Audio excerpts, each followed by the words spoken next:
Hello everyone, welcome to our retrospective videos about every James Bond movie leading up to the exciting release of No Time to Die, coming out in 2020. I am Corey Kohler, and I am joined today by Josh Whitaker. How's it going? Who is a very deep fan of all the movies.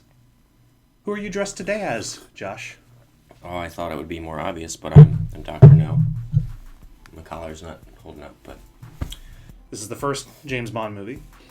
1963? 4? 2. I knew that. Yeah, this has always been one of my more favorite ones, I think. Probably put it safely in the top 7 to 10. This time was a little different, looking back now in 2019. I hadn't seen this for a couple of years. What were your thoughts? It's funny because I think I've only seen this maybe once, maybe twice. I don't quite remember, but after watching it again, I'm like, yeah, the seams are kind of showing with this film after all these years. It's certainly not bad. It's certainly entertaining. I think the biggest thing I pointed out to you is when it comes to the plot, it's not your typical protagonist changes character. Even for a character like James Bond, he's always just the guy on the mission. Mm-hmm. And usually a character with him is the one that has the ability to change. But no one does. And maybe that's all it was needed at the time. Maybe that was a passable enough story for people in the 60s. I mean, we were still kind of growing in where we are in cinema today. So, but I asked myself why are we rooting for this character? But it's just because he's so damn suave. Yeah, he's a bad, can I say ass? You can go for it. He's a badass. He's it's the ultimate action spy franchise. Yeah, This is the origin, and I think he kind of represents the ultimate male fantasy, and I put that in quotes now. Because, well, let's face it. I mean, we all have different fantasies now. It's not the typical. Yes, we're not judging, but no. Some people, their fantasy might be to run around and kill bad guys in other countries and have a lot of sexual relations and say clever things along the way. He's never responsible in that area. Does James Bond ever keep condoms with him? Like, I highly doubt it. This is a PSA, actually, this entire movie. Wrap it before you... Always use a condom. Okay, moving on. Some of the action sequences are okay for the time. I did have to look this up. The budget was actually $1 million, which I think is really small. Pretty small for an action movie of that time. Just for reference, From Russia with Love was $2 million, Goldfinger I think was $3 million, and Thunderball was $8 million. And I think that was about the point where these were massive movies. There aren't a lot of explosions in this movie. There's the one unnecessary car that just rolls down the hill and blows up. Yeah, that's always entertaining. And then the base blows up at the end. I mean, that was cool. But what I really like about this movie is that it's just filled with these very small, tense, and clever moments. And that's what I think is a main foundation of the franchise. And I hope to see that in No Time to Die and movies coming forward. It's certainly humble beginnings, because you can definitely tell, like, well, the scene with the tarantula is like, today we're like, eh, but then that was like the most tense thing you could do with such a simple budget. Yeah, I mean, I thought it was tense. I would be dead. I would have stabbed that tarantula, and it would have bit me, and I'd be dead. So, I mean, you'll never see that with James Bond. Yeah, you'll never see that with Daniel Craig. No. He's just like, oh, another bad guy. I guess I better fight him. Yeah, I like the part where he takes off his shoes and he walks around his hotel and he takes his hair and puts it over the closet to see if anyone has come in. Little things like that. He's doing simple little spy things. He's not this over-the-top action hero as he's become to be now. Yeah. I mean, I think Daniel Craig's movies are getting back to that a little bit. But we certainly have periods in the franchise where it's just pure escapist fun, and Die Another Day comes to mind, which we'll get to. Eventually. That movie's a little bit of a guilty pleasure for me. It's not good, but it's fun. There's so much technology available today, and we see George Lucas, or he used to remake his movies every 3 years. The specialized all the time, and McClunky! But, Yes. if we can make Robert De Niro's eyes this very distracting shade of blue, Yeah, it was weird. why can't we go back to Dr. No and make this day for night scenes? Yeah, because it's clearly shot in the day, Yeah. but they have this like dark blue filter over top of it, and it's like, oh well, we're working with what we got. Like, okay, yeah, Technology, use your powers for good. we have the means. Being that this is the first James Bond movie, we also have the introduction of the everlasting Bond girl. Yes, the Bond girls. Quite the introduction, and it's made a very lasting impact on the franchise. And Honey Rider is certainly attractive and conveniently half naked for most of her time on screen. It was a different time, folks.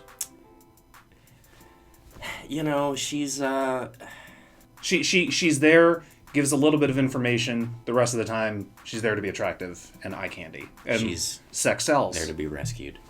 I feel like Honey Rider is only looked at as one of the best Bond girls because she comes out of the ocean in a bikini. It's like, other than that, We need more capable women, and we will get there. I will put her in the bottom 5. Ooh, ouch. Girls. Yeah.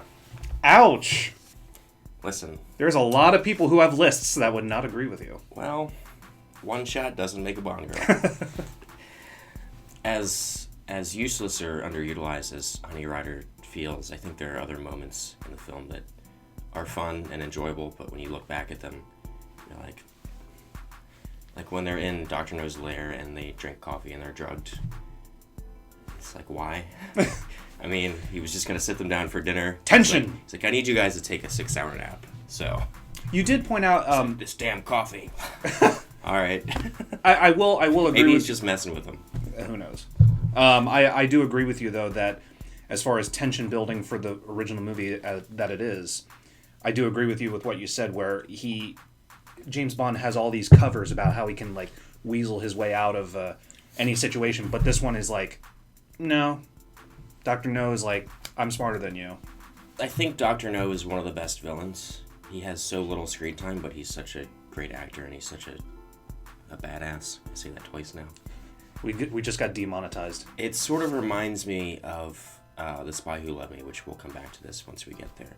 Whereas the main villain is like just a super genius, and he has like these cool hitmen that kind of are the physical confrontation for Bond. But this movie is kind of missing that. We have the 3 blind mice in the beginning that are these assassins that later on they try and shoot Bond, but they get interrupted and they just disappear. Yeah. It's like, Unless they're one of the military soldiers later in the film, we can't really quite it's tell. just kind of, I think it's a missed opportunity. I think Also, by the way, the whole thing with Dr. No is that he's a white man playing a half Chinese man, and we have grown since then. yes, James Bond has not always been the most politically correct racially franchise, but I think they're getting a lot better, which I guess is a good lead into Quarles, Oh, yeah. who I think is a really cool sidekick. And watching this film, I thought this time around, wouldn't it be cool if they left him around? Like, he's more interesting than Felix. Mm-hmm. Why couldn't he be this recurring character, that appears every once in a while, and they charter a boat together, and whatever. It would have been cool. He's really clever the way he kind of deceives Bond and leaves him in this back room, and then, he's pretty much dead, but just so happens Felix is on his side. Again, a lot of moments of Bond getting lucky or just missing out. Yeah. Skin of his teeth. I think Quarles handled fairly well. It doesn't seem over the top cultural, like, stereotype. It feels Right. kind of straightforward. It's a long way from Gone with the Wind, He's not the black man helping the white guy. Birth no babies. Yeah, he's not quite Uncle Tom. I mean, like, Legend of Bagger Vance. I haven't seen that, but Will Smith. Yes, sir. I'm here to help you. Like, yeah, like we're Quarles past is that. capable in his own way. I wish he would have, killed some people. Yeah. But like Bond really respects him. You see, like after Quarles killed, like he steps back and kind of has a moment, and later he's like, "This is revenge for Quarles and so and so." Yeah. So he's treated Like a friend. yeah. So that's something. There aren't a ton of black characters in this franchise, but I think that's changing. well, we have as we this can double clearly O, see. Yeah. and Felix. I think it's great that they bring him back with the same actor throughout the Daniel Craig series. So that's something I'm looking forward to. So I think Sean Connery is probably the best Bond. He's very believable. Mm-hmm. And he takes some kind of ridiculous dialogue and delivers it with just such light. I love the scene when he's sitting there like polishing his gun or whatever, and the Professor Dent, I guess his name, is on the ground like reaching for his gun, and maybe he's smoking too. And he just like doesn't care, and then he's like, "That's a Smith and Wesson, and you've had your six." Yeah, you know. I love it. Oh yeah, he just flat out murders the guy. Isn't this guy supposed to be likable? One of the rare times that he kills in cold blood, really, because he could easily take him in. He doesn't have. We're rooting for murder. So this is what we've become. But I don't know. It's kind of a FEM moment. Yeah, absolutely. But I don't know if Daniel Craig could get away with that today. No, not anymore. Because even in the Pierce Brosnan movies, that was kind of like towards the end of The World Is Not Enough. Elektra's like, "Oh, you can't kill me, not in cold blood," and he's like, "Damn it, I can't." You're right. I'm the good guy. What do I do? Anyways, one more thing about Dr. No I was thinking this time around. I love that scene in the fish room at dinner. It's just such a great interaction. They're just trading these jabs at each other, and Dr. No is just like unfazed, and he's kind of reminded me of... He always does that great look. He's just like... Yeah. Pure evil.